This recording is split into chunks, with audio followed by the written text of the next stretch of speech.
about is, initially I came out with the idea of how to set an effective and an accountable system. And then I got to thinking, really it's about, I wish somebody would have told me this 20 years ago. So if you're a young administrator in here, after I'm done, if you just follow these three little books that I'm going to talk about, I'm going to park on three books that really shaped how I lead, shaped how I set up systems and have for years. I didn't really understand it until you read these books. And if I were to read these books, I'd be like on an island in the Cayman somewhere.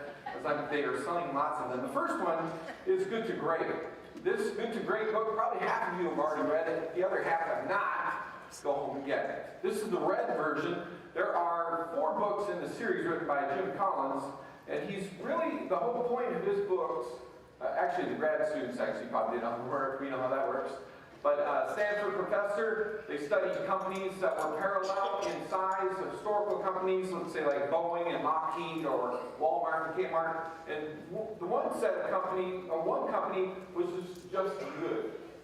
And the other company, who was very similar, became great. And they actually went and studied these companies and then found out the principles that were there, not the other way around. And a lot of authors know in their heads what they're looking for, and then they spin the data to get it to sell their book. So, but this book in particular has 7 concepts that I think you can take and plant them in your system, and if you follow them, you will be successful, period. The one that I like to camp on for a minute is level 5 leadership. And I think that applies well to us. And they use an example, and maybe if I spin it towards school, what do you do when the TV cameras show up to your shop? And let's say there's steam coming out of both ears from this TV camera, and this recorder's in your ear, giving you an earful. Do you say, about this incident that maybe happened, do you say, I know my teachers are terrible, or man, I know our students are poor, we have, our subdivisions are this, and our buses are terrible, or do you say, as what a level 5 leader says, that's my fault, I'll take care of it, let me work on it, it's a misstep on my part. Do you take the blame? Do you look in the mirror and take the blame? Or do you say, hey, this is all everybody else's fault, it's the kid's fault? And we hear that a lot, unfortunately, in education.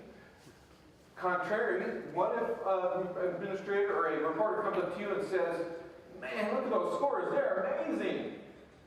How did you do it? Do you say, I know, I'm awesome, this is great, I got a PhD, what do you think is going to happen?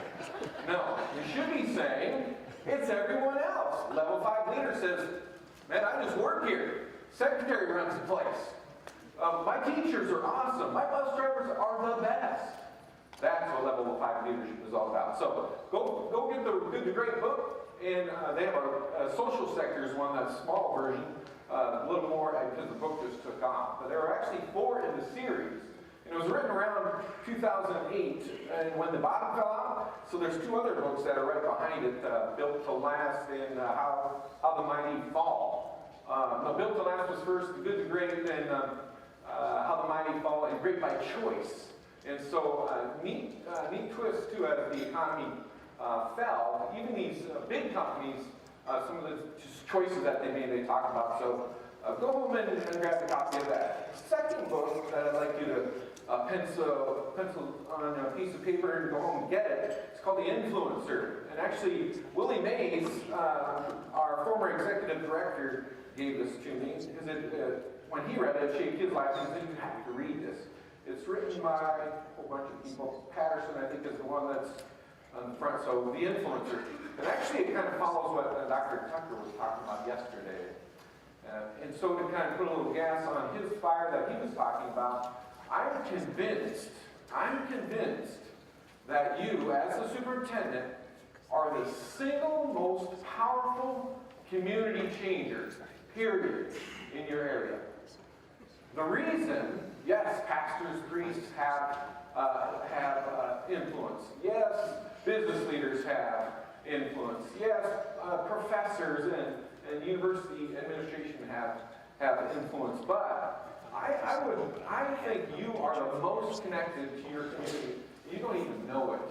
So read the book, get some, they have some great examples how ordinary people like us shaped community.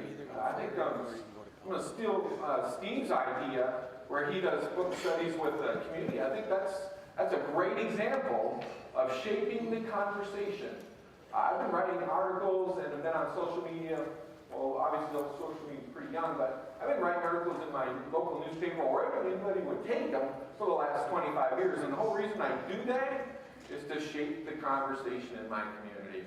And so, I go ahead and grab this book. This is a great book about people that change the world, ordinary people. And I'm convinced that you are not taking advantage of your skill set. You need to step out there and shape the conversation in your community. People will actually trust you on what you say, believe it or not. The last book. This one is called The 4 Disciplines of Execution. No, not that kind. This is, there's a subtitle, Achieving Your Wildly Important Goals. The 4 Disciplines of Execution. McChesney. This one here, I'm actually reading it as we speak with my superintendents. We do book study together. This one is, if I would have known this before when I was a local superintendent for 6 years and then I've been at ISD for 12, it would have shaped how I would have done my business and how I would have approached how to achieve goals. And one of the disciplines, I'm going to park on the second one, is about lead and lag measures. And I think formative assessment would be a tie to that. But the book uses a great analogy of losing weight.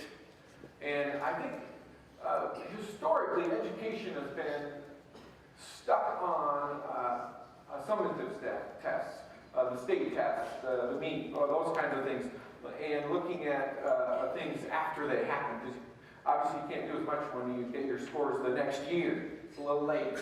Well, they use the analogy of losing weight. Everybody in this room knows how we have to lose weight. Everybody in the whole country knows how to lose weight. It's diet and exercise. Now, why isn't it so easy? Well, and the book argues that we are not looking at lead measures correctly. We look at the scale once a month or once a week at the end of the week. And we look down and say, dang, that didn't work this week, or wow, I must have done something right this week. And the whole point of this book is about drilling down to find your lead measures that can really change the scale automatically at the end of the week. For example, if you know it's the amount of calories that you take in and the amount of calories that you burn, that's the simple equation. And you will lose weight at the end of the week, period. It's just automatic, it's math. And so what lead measures are we doing in education? What lead measures are you doing with weight loss that can be in parallel? If you know, if you could find out how much I'm not a calorie counter, it's a lot of work to do that. But I bet you I could probably Google it. They'd say, oh, yeah, well, you need to cut down on that. But if you could find out how to burn your X amount of calories that you are taking in opposite, you're going to end up losing weight at the end of the week. I have a Fitbit. I have a cell phone. I don't know if you have an app on your phone, but it actually tells you how far you walk every day. So if you can just figure out how many calories you bring in on average in a day, you know you're going to have to walk 20,000 steps or 10,000 steps. You got a phone that can do that. That's an immediate lead measure that you can guarantee you'll lose weight at the end of the week.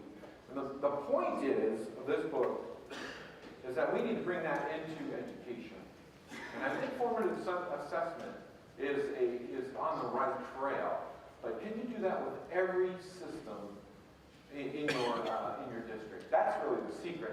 Because if you change all of those lead measures over time, you can guarantee success at the end. Dirk talks about the Reading Now Network. That's exactly what we're doing there in Region 3. We are changing how we look at reading. And over time, we know we're going to, by these research-based practices, we know at the end, when we do take that summative assessment at the end, we know our reading scores are going to get better. Actually, we don't even worry about it. We just know it's going to happen because we follow these principles. That's the same concept that's in this book. Those are 3 books I recommend. You read those, it'll change your life, change out how you lead others. So, good to great, the influencer, before disciplines, executions. Thanks.